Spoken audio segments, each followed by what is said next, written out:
Maravilhoso.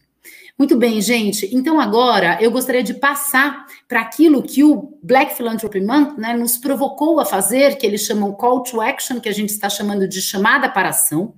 Então, nós vamos trazer aqui um olhar de ações afirmativas que estão sendo feitas para que a gente siga avançando nesses desafios. Quem vai participar aqui com a gente, quem vai apresentar isso para nós, agradeço muito a participação da Fernanda Zanelli. A Fernanda Zanelli é especialista em produção de conhecimento pelo Itaú. Ela é graduada em comunicação social, é especialista em globalização e cultura e gestão de políticas culturais. Ela é mestranda em ciência da informação pela Escola de Comunicação e Artes da Universidade de São Paulo, a ECA, e ela atua no campo social há 19 anos, tendo começado no trabalho direto com populações indígenas no Ministério da Saúde da Funasa. Ela é autora de publicações como Guia Itinerários da Experiência Negra, Um Passeio Histórico por São Paulo e Novos Fluxos, Trajetórias de Jovens nas Periferias da Cidade. Ela também é especialista em produção de conhecimento no Itaú Social, onde ela trabalha, eu já disse isso, desde 2007.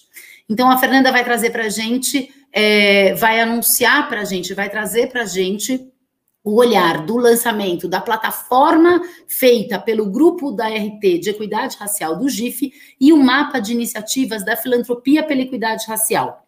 Nós pedimos também à Fernanda que apresente os 10 princípios globais para o financiamento negro.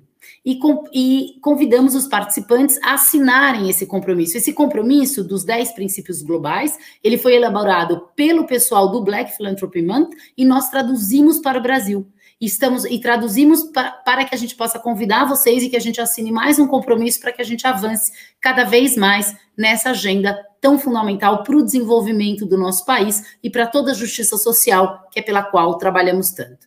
Então é isso, muito obrigada. Fernanda, é com você. Obrigada por estar conosco. Olá a todos. Camila, obrigada pela apresentação. Hoje eu estou aqui representando a RT, a Rede Temática de Equidade Racial, né, que envolve outras organizações, institutos e fundações, como, por exemplo, a Fundação Ford, a Fundação Roberto Marinho, a Fundação TID Setúbal, o Instituto Ibirapitanga, o Instituto Unibanco, o Itaú Social e a Open Society Foundation. Eu gostaria de começar, né, falando da minha missão aqui hoje, que é lançamento da plataforma para a equidade racial, e para isso, acho que nada melhor do que falar do histórico da RT navegando, né, na própria plataforma, que já está no ar. Eu vou aqui colocá-la para vocês. Só um momentinho.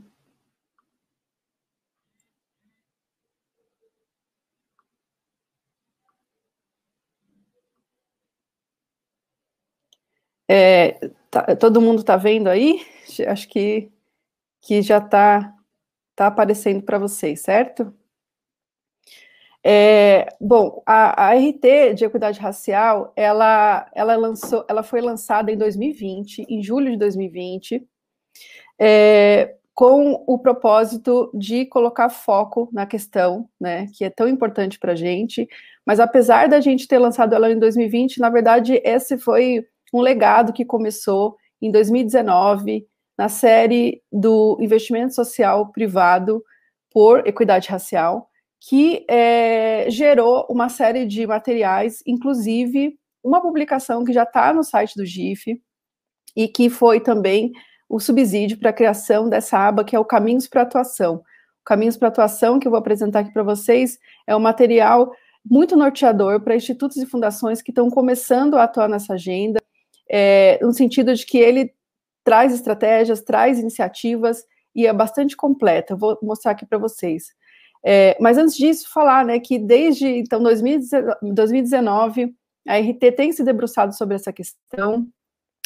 Muitas coisas já foram feitas, desde o planejamento estratégico até a criação, né, da teoria da mudança, que a gente pode encontrar aqui nessa aba, por exemplo, da rede temática, que em si também é um material bastante formativo, né, e norteador.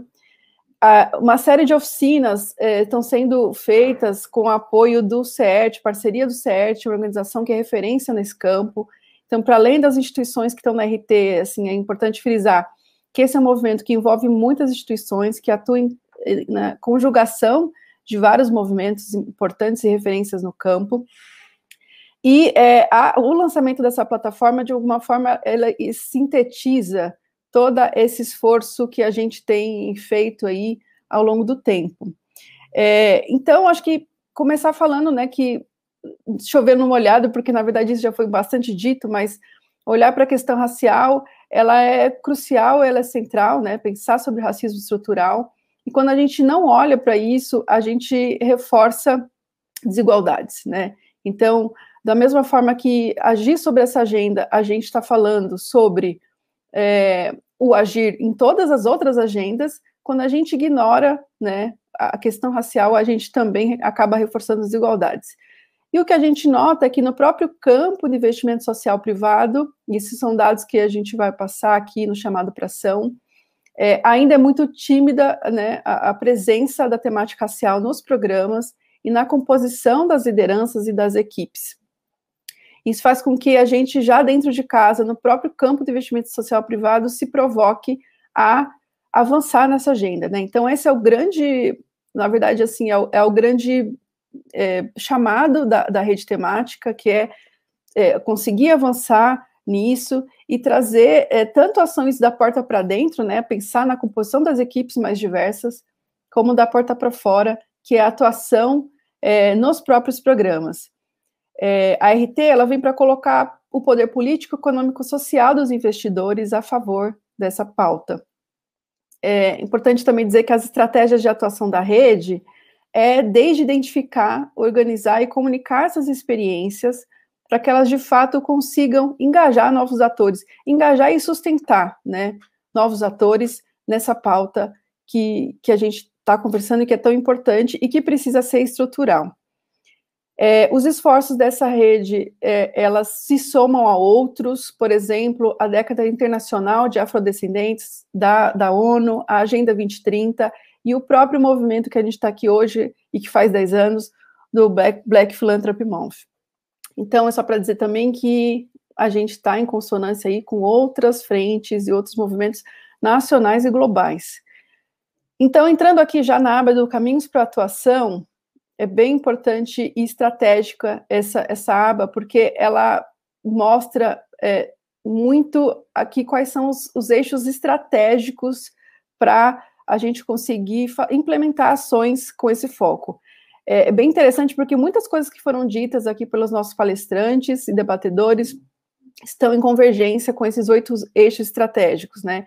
Então, eu vou ler eles aqui rapidamente, depois entrar nessas abas para que a gente consiga visualizar as funcionalidades que estão organizadas aqui.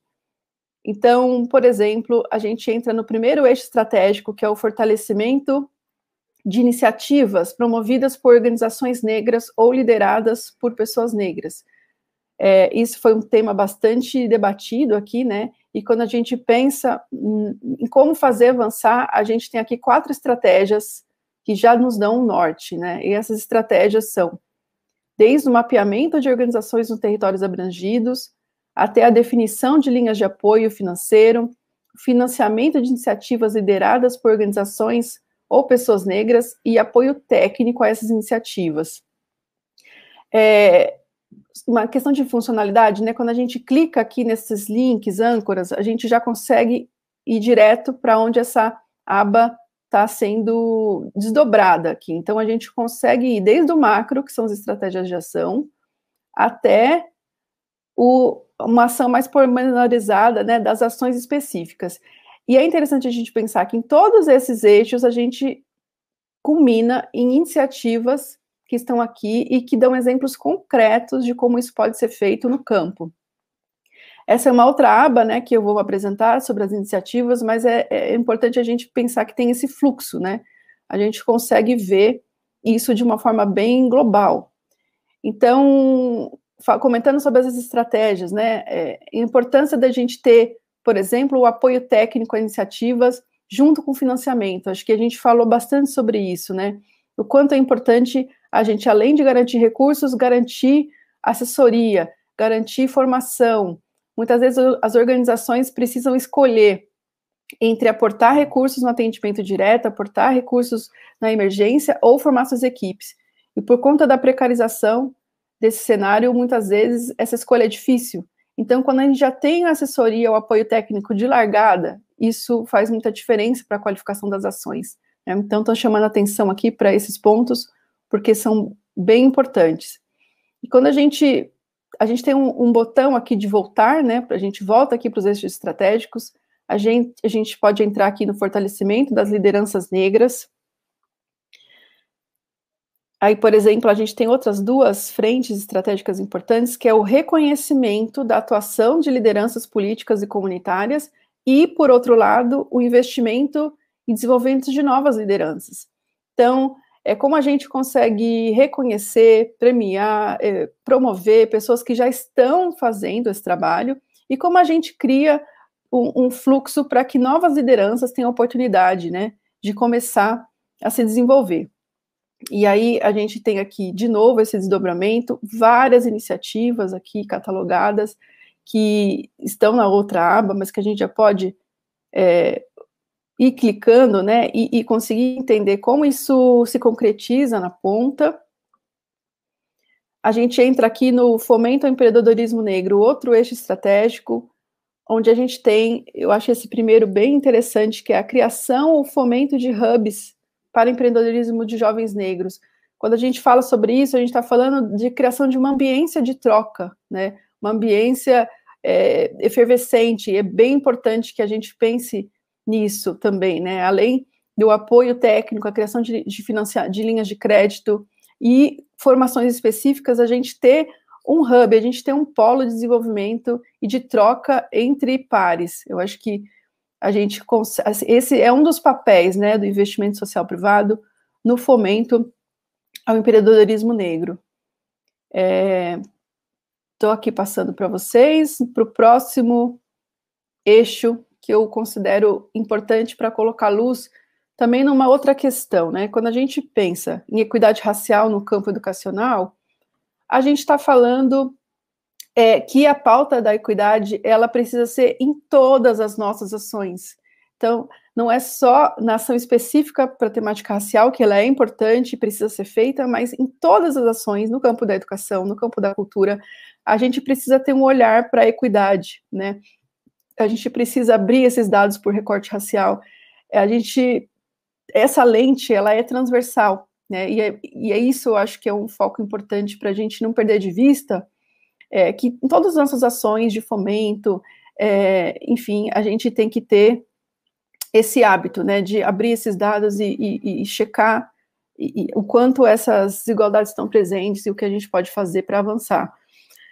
3 estratégias aqui destacadas para a gente avançar, que é a ampliação da participação da comunidade escolar em todo o processo de tomada de decisão, né, em todos os níveis do sistema educacional, o desenvolvimento de ferramentas que apoiem o olhar da gestão escolar e o corpo docente para o tema da equidade, então como a gente dá subsídios, como a gente tem recursos para que essa tomada de decisão diária não seja olhada, né, que isso não se perca de vista, e o desenvolvimento de agendas de pesquisa e produção de conhecimento com esse foco. Né, o tempo todo aqui a gente está falando também de como mover essa rotina, né, como a gente coloca isso no dia a dia. E aí, de novo, só para exemplificar aqui, a gente consegue ir desdobrando todo esse eixo de atuação. Equidade racial no mundo corporativo é outra frente importante, que é a frente do mundo do trabalho, né? No fundo, a gente está falando sobre isso, sobre o mundo do trabalho.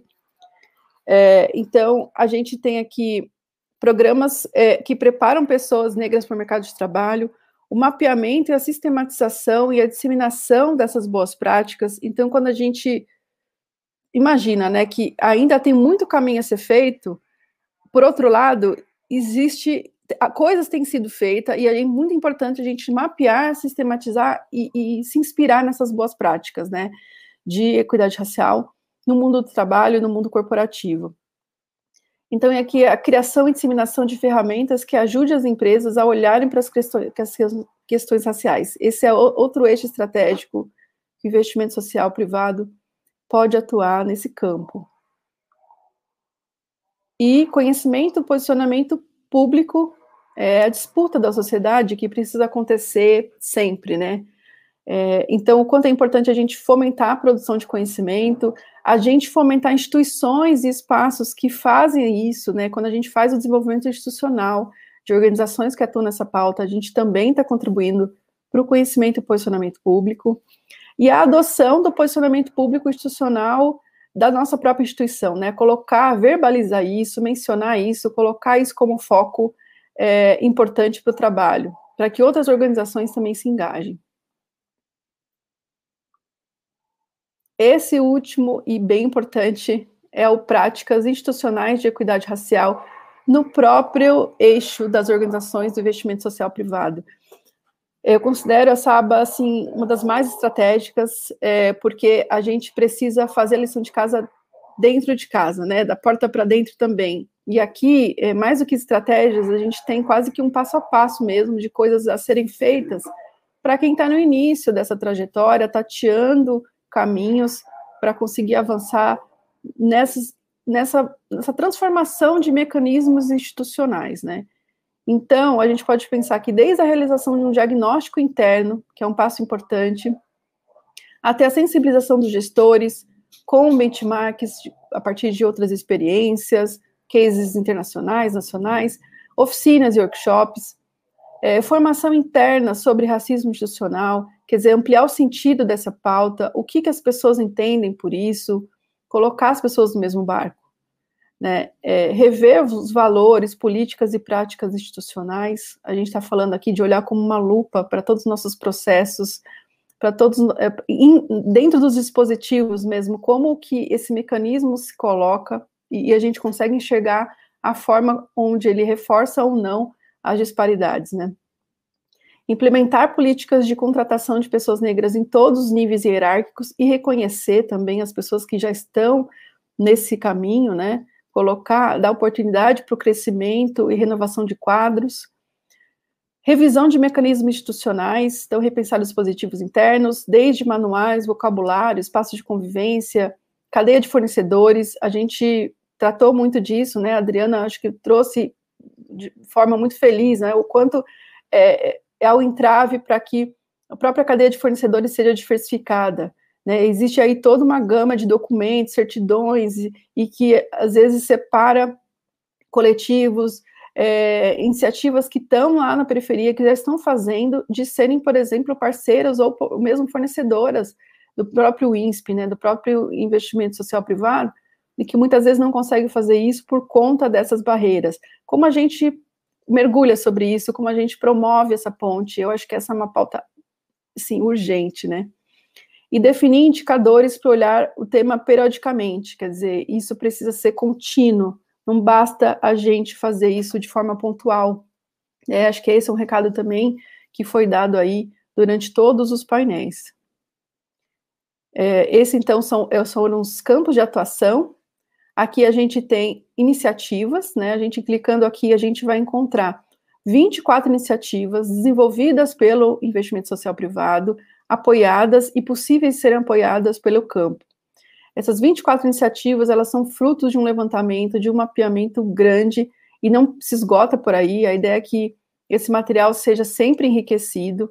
Então, quando a gente clica em cada uma dessas iniciativas, a gente consegue ter mais informações sobre essas experiências, e a gente consegue saber em qual eixo estratégico essa experiência está linkada, né? Então, esse fluxo de caminho, né, tanto dos iniciativas para o campo de atuação, como do campo de atuação para iniciativas. São dois fluxos dentro da plataforma que a gente consegue fazer.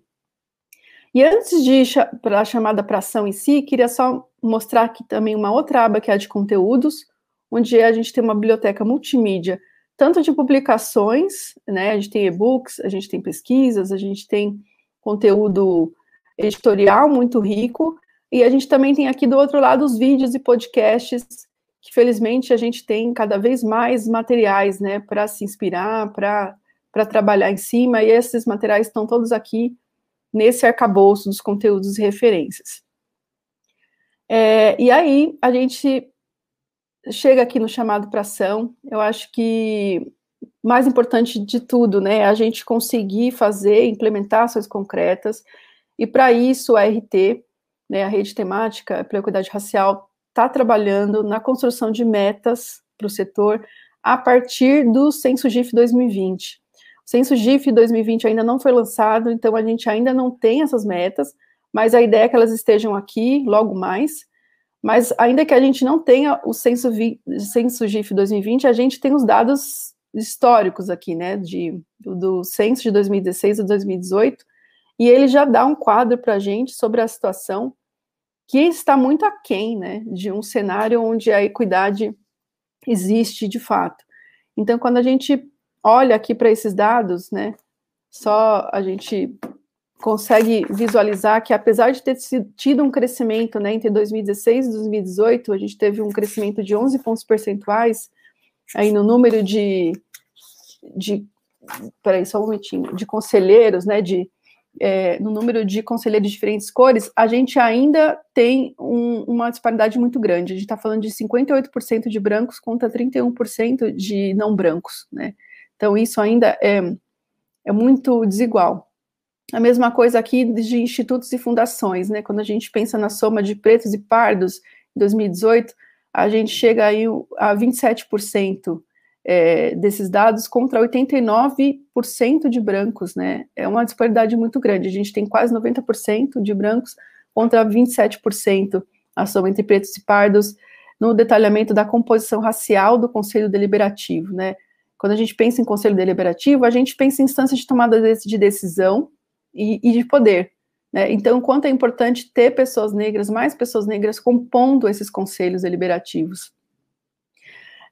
Aqui a gente tem outros dados, né, que falam sobre a atuação nas temáticas em si, e aí esse cenário também é bastante preocupante, né, quando a gente vê aqui que as organizações que têm política de promoção de diversidade e inclusão por raças chega só a 30%, quer dizer, 59% não tem política de promoção de diversidade e inclusão, 70% não tem metas ou cotas para contratação de públicos específicos, 1 em cada 3 respondentes tem iniciativas de formação de colaboradores a temas voltados à diversidade e inclusão, quer dizer, não só na questão racial, né, a própria guarda-chuva da diversidade e inclusão, só 1 em cada 3 tem informações para colaboradores específicas para essas temáticas, o que é bastante preocupante, né?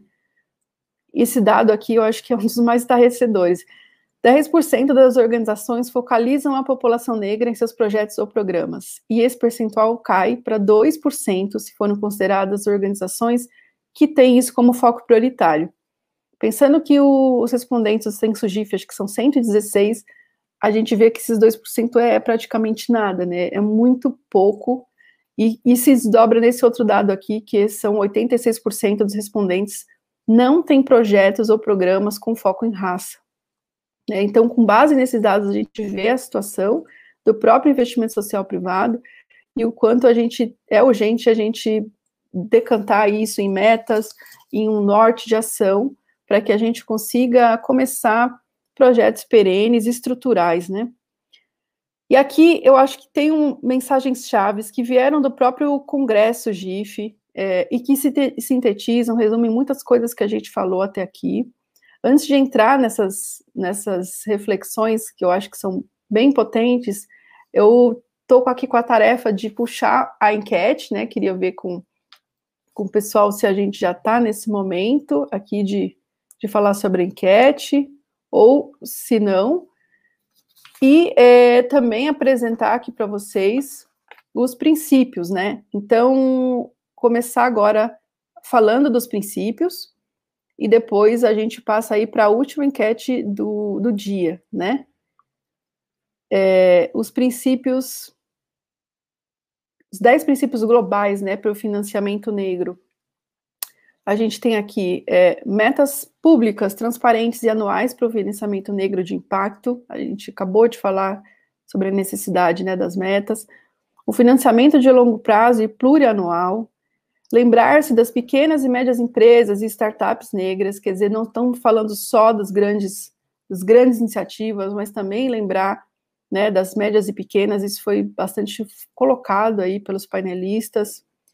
confiar nos portadores da mudança, né, como colocou o Átila, né, confie em nós para uma mudança, quer dizer, criar uma ambiência, criar uma infraestrutura para que esses portadores da transformação consigam fazer isso de forma subsidiada e com recurso. Suporte flexível e geral para as operações, como a gente tem visto, né, o quanto as rubricas flexíveis de apoio, elas são importantes para uma resposta rápida, para contexto de emergência, como a gente está vivendo no caso da pandemia.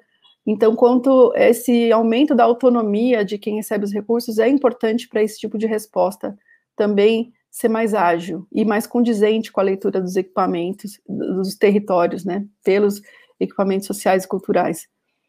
Financiamento com lentes de justiça social, preservação da prática da filantropia negra, de autossuficiência e apoio mútuo, apoio à inovação e à criatividade negra, apoio a uma agenda intersetorial de direitos humanos e financiamento inclusivo de apoio mútuo em toda a comunidade negra global. Então, esses foram os 10 princípios, né, globais para o financiamento negro, que a gente convida a todos a assinar aí como um compromisso, né, que a gente não pode perder de vista. Agora, eu acho que a gente pode passar para... Eu até interromper aqui o compartilhamento.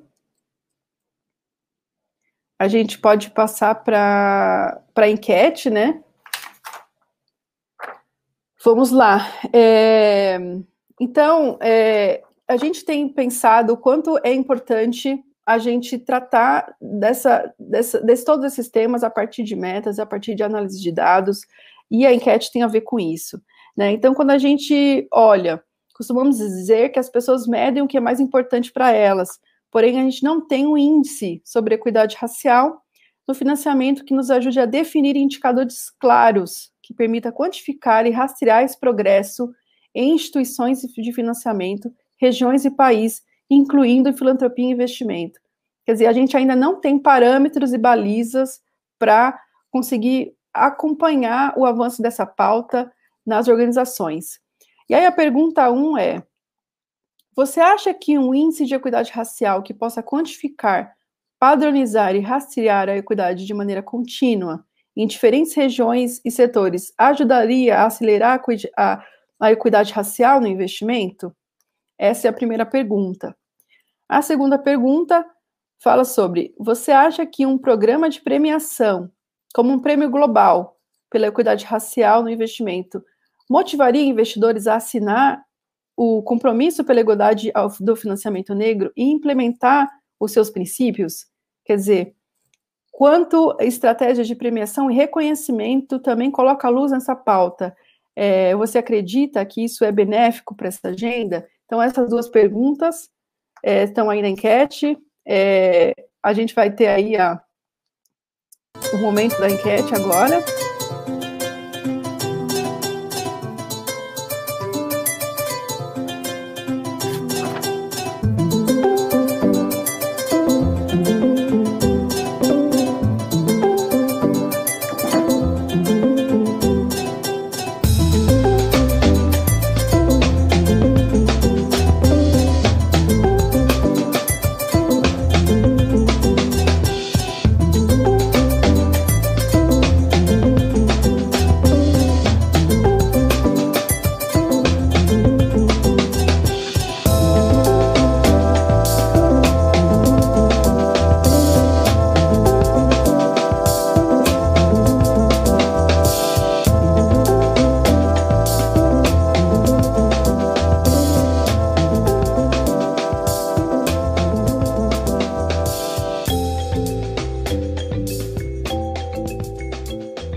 Bom, agora, não sei se a gente vai ter o resultado já da enquete para a gente comentar, mas eu queria trazer aqui os pontos chaves de encerramento que vieram do legado do Congresso GIF e que estão bastante vivos, né, em toda a discussão que a gente trouxe aqui.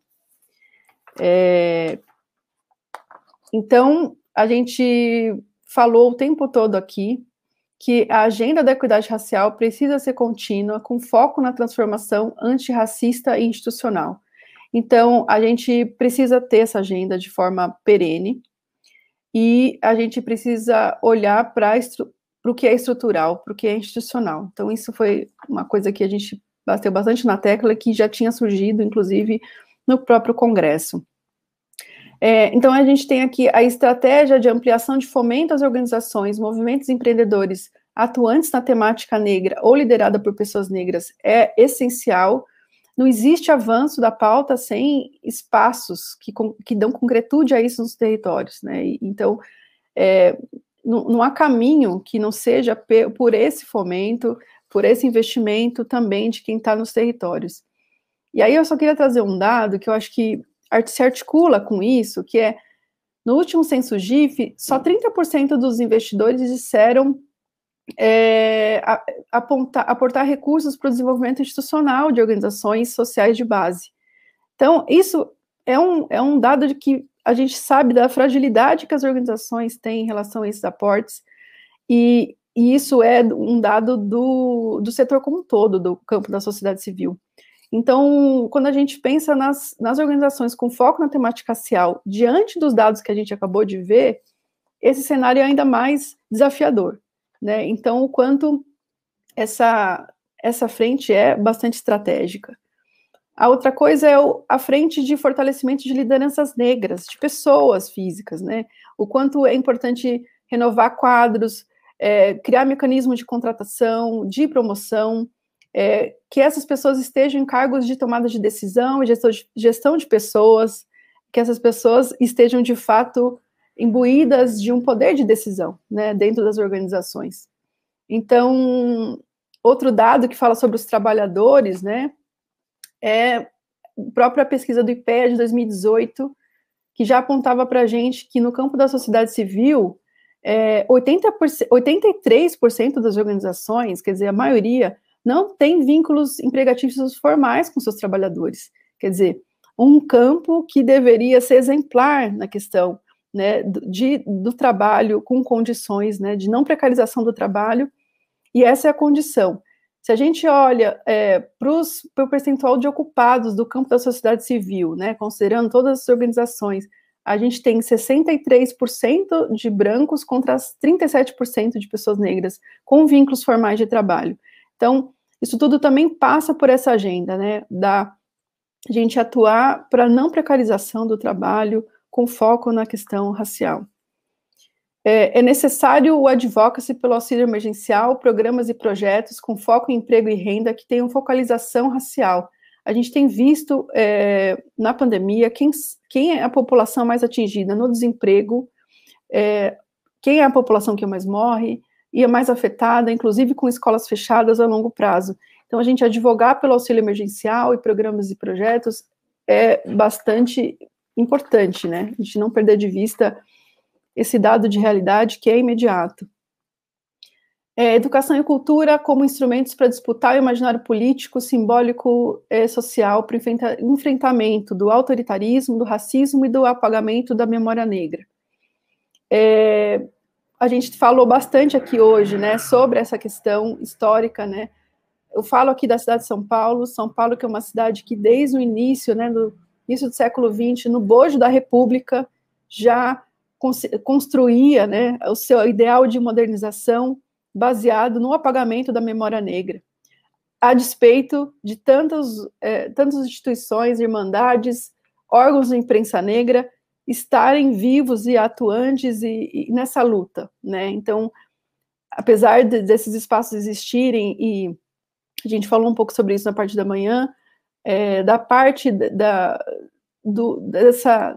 desse projeto de modernização, houve um esforço histórico, né, do apagamento da memória negra, e o quanto isso tem consequências para as novas gerações, para as pessoas que atuam e que moram nessa cidade, que não se reconhece nesse espaço como um espaço também negro, como um território também negro.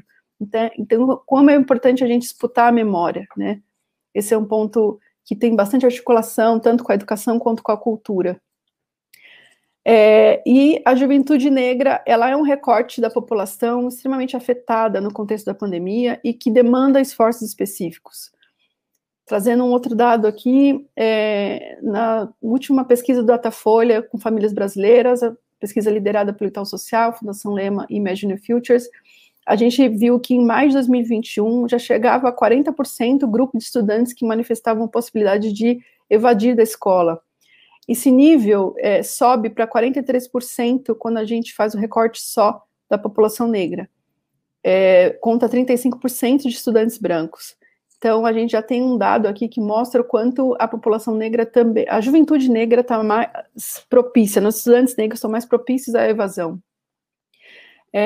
Em relação às escolas de menor nível socioeconômico, também é 43% contra 33% de escolas de alto nível socioeconômico.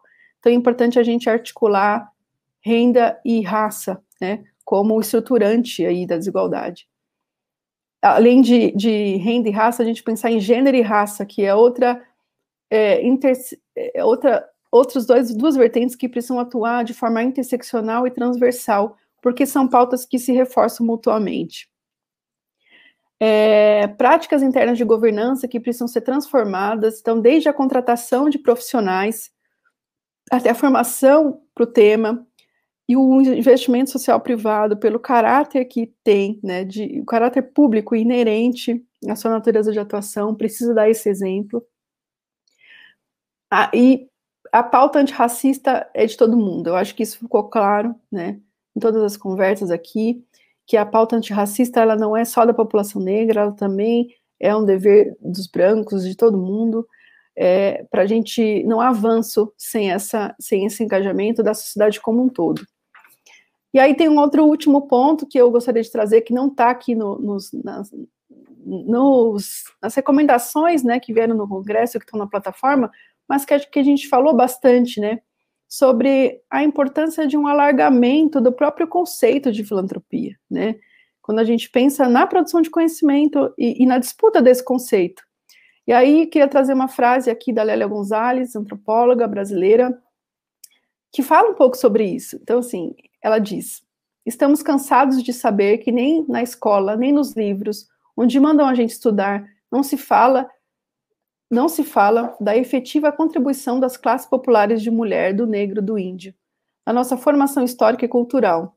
Na verdade, o que se faz é folclorizar todos eles. Então, quando a gente olha para essa frase, reflete sobre essa frase da Lélia, a gente vê o quanto a gente precisa desconstruir alguns conceitos, alargar as fronteiras do próprio conceito de filantropia e investimento social, porque o fazer político, ele se dá no território, na cidade, na experiência das pessoas, e a gente falou aqui sobre tantas experiências que estão invisibilizadas e que estão fazendo muito na periferia, né? Então, a gente não está falando aqui só de grandes instituições, que são importantes, claro, mas também de dar luz e reconhecer esse trabalho que é feito via território.